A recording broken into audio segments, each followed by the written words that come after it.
Protagonista voltou, protagonista voltou, protagonista voltou. Pois é, meus amigos e minhas amigas, voltei para alegrar o teu e o meu dia. Beleza? Estamos aqui na segunda parte da aula sobre a formação dos estados modernos. E é com muita alegria estar aqui contigo. Não sei se é pela manhã, à tarde, noite ou madrugada. O que importa é estarmos juntos compartilhando o conhecimento sobre a história, beleza? E a gente está falando, como eu disse agora há pouco, sobre a formação nesses estados modernos, sobre o fortalecimento dos reis da Europa durante a Idade Moderna. Você viu ali na parte 1 o processo que levou ao fortalecimento dos reis da Europa, beleza? Que contribuiu para o processo de centralização política durante esse período. Mas eu preciso te alertar logo no início desse vídeo que a formação desses reinados não aconteceu de um dia para a noite. Não foi de forma rápida, de um ano para o outro, foi de maneira lenta. E outra, é importante a gente mencionar que cada reinado seguia um ritmo diferente.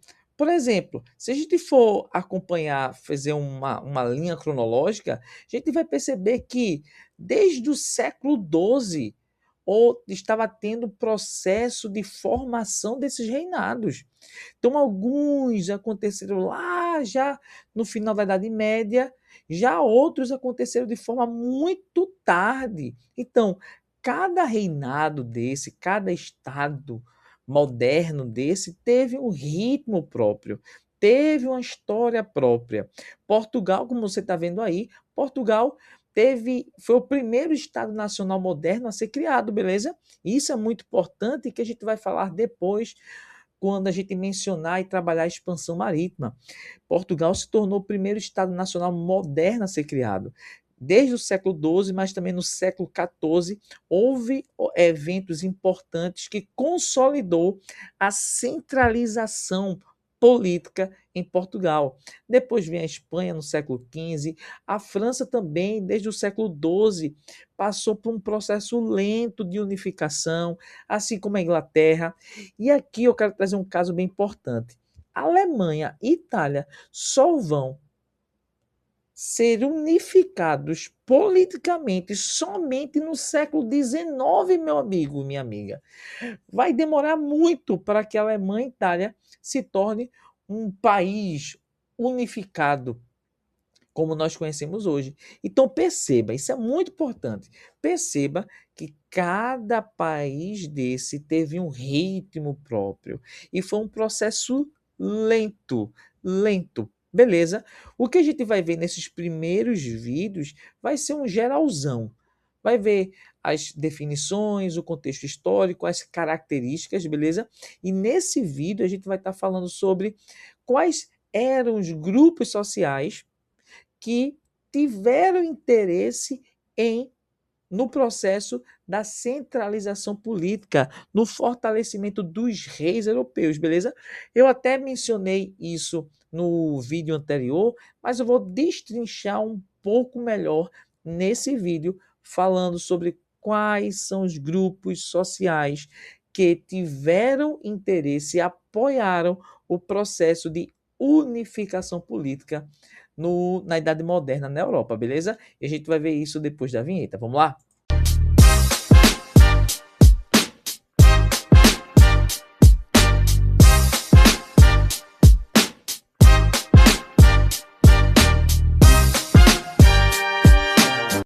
Pronto, vamos lá. Vê, eu quero, para deixar mais ilustrativo, eu queria te mostrar essa imagem que a IA me ajudou a fazer. Vê só, lá na Idade Média, vê como era estruturado o poder de grande parte da Europa. Vê, faz de conta que cada castelinho desse é um feudo. E cada feudo é governado por um senhor feudal. Só que aí eu quero que tu perceba o seguinte: cada feudo possuía, por exemplo, uma moeda própria, algumas leis próprias, beleza? Então, havia, na verdade, como tu estás percebendo aqui, durante a Idade Média, durante o feudalismo, um grande mosaico composto por diversos feudos que possuía autonomia política, jurídica, e isso deixava tudo muito confuso. Beleza? Só que a formação dos estados modernos, a formação e o fortalecimento dos protas, dos reis, começou a alterar isso. Agora, o rei agora vai se levantar e vai unificar todo esse territóriozinho que antes estava dividido entre diversos feudos. Agora não vai haver agora diferentes feudos, agora vai haver um único território que vai ser unificado por esse grande carinha que vão ser os reis. Beleza? É esse processo que a gente está tentando mostrar para tu, tentando te mostrar que aconteceu em grande parte da Europa. Beleza? E aí, nesse vídeo, eu quero te mostrar, como eu disse agora há pouco, que não foi só do interesse dos reis unificar o território, mas sim de grupos sociais também tiveram interesse em unificar, em passar, experimentar esse processo de unificação territorial sob o poder do rei. Beleza? Então, não era somente o rei que tinha interesse, mas grupos sociais. E quais são esses grupos sociais que a gente já mencionou na parte 1? Vamos começar pela nobreza? Gente, a nobreza é a classe a quem pertencem os senhores feudais, beleza? Os senhores feudais e suas famílias, donas de terra, pertencem à classe da nobreza. Só que aí, como tu viste lá no vídeo da parte 1, a gente mostrou que dentro dos feudos estava tendo crises muito sérias, crise na produção agrícola, revoltas camponesas, diminuição da população devido principalmente à peste negra. Então, os senhores feudais não estavam dando conta do tamanho dos problemas que estavam acontecendo dentro dos seus feudos. E, por conta disso, os nobres, os senhores feudais, viam, enxergavam nos reis uma figura que pudesse ajudá-los nesses problemas. Ou seja, os reis poderiam agora meio que ajudá-los a resolver as revoltas camponesas, ajudá-los na crise da produção agrícola e também é óbvio, esses nobres, esses senhores feudais queriam estar junto dos reis para também não perderem seus privilégios. Beleza? A nobreza é a classe privilegiada. Só que a nobreza não estava vivendo uma certa crise no final da Idade Média, portanto, a figura do rei poderia ajudá-los a manter os seus privilégios.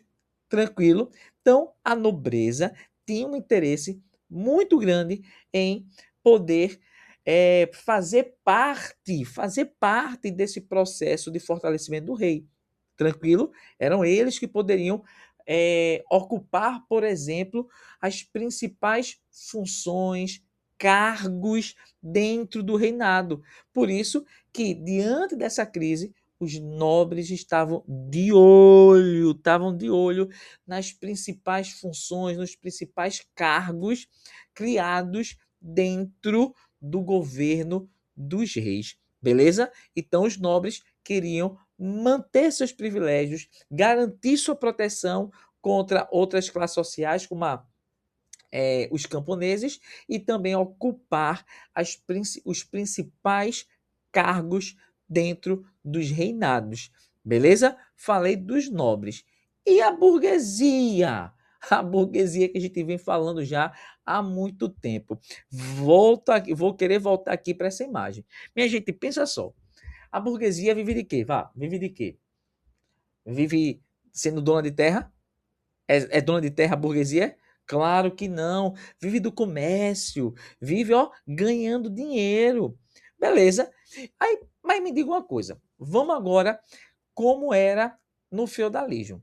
Imagina que em cada feudo desse, tá acompanhando comigo? Imagina que cada feudo desse tinha uma moeda própria. Por exemplo, aqui nesse feudo A existia o real, por exemplo. Aí nesse feudo B havia o dólar. Eu estou dando real e dólar para ficar melhor compreensível a ideia que eu quero falar, tá? Não existia real e dólar não nesse período não, tá bom? Mas vamos botar nos nomes que nós conhecemos hoje. Faz de conta que no feudo A tinha o real e no feudo B o dólar, no feudo C o euro. Eu te pergunto uma coisa: o real, o dólar, o euro valem a mesma coisa? Valem? É óbvio que não, né? Se tu quiser sair daqui do Brasil para ir para os Estados Unidos, tu vai ter que trocar o real por dólar, não é não? Para você poder comprar suas bugigangas lá nos Estados Unidos, beleza? Agora, imagine que em cada feudo desse tinha uma moeda com valor único próprio. Aí imagina a burguesia indo de feudo em feudo, tendo que constantemente trocar as moedas para poder vender suas mercadorias dentro de cada feudo. Meu amigo, que trabalho, hein? Pensa no trabalho. Tu passar pelo feudo A, ter que trocar para a moeda do feudo A. Aí depois tu tem que ir para o feudo B para trocar a moeda do feudo B. E aí até você realmente circular, meu amigo, isso era trabalhoso, exaustivo e não interessante, não trazia grandes lucros para a burguesia. E aí a burguesia via na figura do rei agora um cara que pudesse agora padronizar, tornar no único território uma moeda única. E claro, a moeda única facilitaria as transações comerciais da burguesia, pô. Entendesse? Então, a burguesia via na unificação territorial uma grande oportunidade de ajudar, facilitar as transações comerciais dentro desse grande reinado. Beleza? Então, isso é muito importante. Outra coisa, com a unificação, agora haveria agora a padronização de pesos e medidas. O que eu quero falar com isso? Vamos supor, no feudo A, 1 quilo de arroz era R$ 5. Aí no feudo B, 1 quilo de arroz valia R$ 10. Ou seja, havia essas diferenças de pesos e também o valor dos pesos, por exemplo. Então, com a unificação do território, agora haveria uma padronização, uma unificação, facilitando e muito o trabalho da burguesia. Beleza? Então a burguesia estava vendo com bons olhos esse processo de unificação. Outra coisa, com o fortalecimento do rei, haveria também o fortalecimento e a criação de um exército. E de que maneira o exército ajudaria a burguesia? Porque agora um exército garantiria a segurança nas estradas do reinado. E garantindo a segurança nas estradas de um reinado, agora a burguesia poderia circular com maior paz e poder vender suas mercadorias com melhor segurança. E esse exército começou a ser criado a partir do fortalecimento dos reis. Tranquilo? Isso é muito importante. Tranquilo? Outra coisa. Em cada feudo, se a burguesia quisesse entrar lá atrás, em cada feudo, a burguesia também tinha que pagar pedágio, pagar para poder entrar e vender. Taca a bexiga. Imagine os gastos da burguesia com a unificação do território. Agora a burguesia não precisaria mais pagar pedágio para entrar em propriedades rurais. Agora tudo pertence ao rei. Beleza? Então a burguesia estava vendo com bons olhos a unificação territorial. Além do mais, o rei também começava a ver a burguesia com interesse, porque a burguesia tinha bufunfa, tinha dinheiro, e poderia agora, com o dinheiro da burguesia, o rei poder formar o seu corpo de funcionários, o rei poderia agora formar o seu exército. Então o rei também estava de olho, ó, na bufunfa da burguesia, no dinheiro, no molhado da burguesia. Então aí tinha, ó, interesses mútuos, tinha aí interesses recíprocos entre a burguesia e o rei. Beleza? Então, só para resumir tudo aquilo que eu falei, a burguesia estava interessada em ser criado uma única moeda para todo o reinado, uma unificação dos pesos e medidas, tranquilo. A burguesia também estava interessada na criação de um exército que poderia garantir a segurança da circulação das mercadorias, tranquilo. E o rei também via com bons olhos a bufunfa, o molhado da burguesia, tranquilo. Então, isso é muito importante. Outra classe que a gente pode citar, se bem que não é tão claro assim não. Em alguns ambientes, os camponeses, aqueles explorados, coitados, aqueles que estavam realmente sofrendo muito, começavam a ver, nem todos os camponeses, tá bom?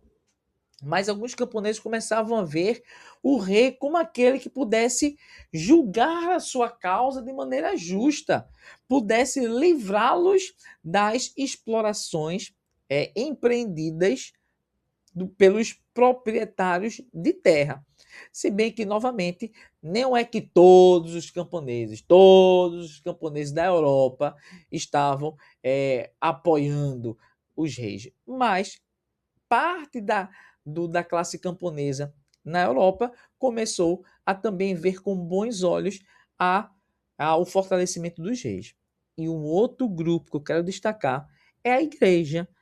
Apesar de os reis começarem a entrar em confronto, não todos os reis, mas alguns reis entrarem em confronto com a igreja, é importante dizer que não havia uma separação drástica entre os reis e a igreja. Nem sempre, na grande maioria das vezes, a gente vai ver uma união entre a igreja e os reis. Primeiro porque, por ser a população, a Europa ser muito religiosa, tá bom? A presença da igreja é muito importante ainda. E aí a igreja meio que legitimando, apoiando o rei, você vai ter um respeito maior da população, porque a população, por ser religiosa, entendia agora que o rei não era uma figura qualquer, mas seria uma figura enviada pelo próprio Deus. E quem desobedecesse, o rei seria desobedecer o próprio Deus. Então, a igreja apoiando o rei se fortaleceria. E a igreja ganhava o quê? Reconhecimento das suas riquezas, das suas terras, beleza? Então havia interesses mútuos entre a igreja e o rei. Tranquilo? Beleza. Professor, foi muito corrido. Tu dá para explicar novamente? Explico com o maior prazer, com maior alegria, de forma bem sucinta. A nobreza. Qual era o interesse da nobreza? Manter seus privilégios. A nobreza também queria ocupar os principais cargos no reinado, tá bom? E também pedir ajuda ao rei para sufocar as revoltas camponesas. Pronto, falei da nobreza. A burguesia estava interessada no processo de unificação, padronização, por exemplo, na criação de uma única moeda para facilitar a circulação de suas mercadorias. Ela também estava interessada na padronização de pesos e medidas das mercadorias. Ela também estava interessada também na criação de um exército do reinado para garantir a sua circulação com maior segurança, tá bom? Já o rei estava interessado na bufunfa, no dinheiro da burguesia para financiar seus projetos. Os camponeses, não todos os camponeses, mas boa parte dos camponeses também poderiam ver os reis como um cara que pudesse ajudá-los, protegê-los contra a exploração dos donos de terra, e a igreja também via no rei um cara que pudesse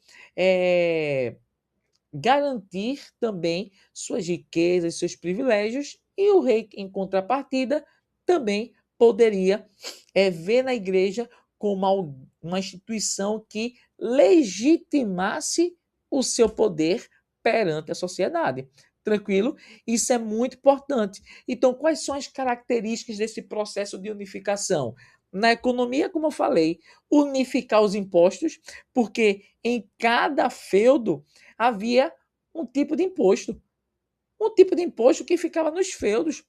Agora, com a unificação, agora você vai ter impostos únicos para todo o reinado. Tranquilo? Segundo ponto, a padronização, a uniformização dos sistemas de pesos e medidas e também a criação de uma única moeda. E isso facilitaria e muito olha quem? A burguesia. Tranquilo? A burguesia. Com a unificação também, como eu acabei de falar, houve também o processo da formação de um exército nacional, que também agora não fosse apenas responsável por defender apenas um feudo, porque em cada feudo havia uma força armada. Agora, com a unificação do território pelo rei, agora você vai ter o quê? Você vai ter agora um único exército para todo esse território. Beleza? Isso é muito importante. Outra coisa, agora a justiça não seria agora fragmentada, dividida nos feudos. A justiça seria única e com alcance de todo o território do rei. Opa, deu um spoiler já para outro vídeo. Então veja, o que nós estamos vendo é todo um processo, veja, de unificar, centralizar o exército, a economia, a justiça, a política na figura do rei. E essas 4 classes sociais, a nobreza, a burguesia, a igreja e parte dos camponeses, viam com bons olhos ou com interesse esse processo de unificação. Tranquilo? Beleza? Agora veja, isso também não era colocado de maneira totalmente imposta. Havia estudiosos que viam também esse processo como algo necessário. Os estudiosos, como até te mostrei nas universidades, os estudiosos começaram a pensar e entender que o fortalecimento dos reis seria necessário para garantir a ordem na sociedade europeia nesse período. Por isso que no próximo vídeo a gente vai estar mencionando alguns estudiosos que defenderam, argumentaram, fundamentaram a necessidade de se ter um rei com amplos poderes para garantir a ordem na sociedade europeia. E isso a gente vai ver, que eu acabei dando spoiler daqui agora há pouco, a gente vai ver no próximo episódio, que a gente vai falar dos teóricos do absolutismo. Vejo você lá, pula, tá bom? Que a gente vai ter uma continuidade, tranquilo? Beijo no teu coração e vamos embora que tem muito mais babado para a gente conversar.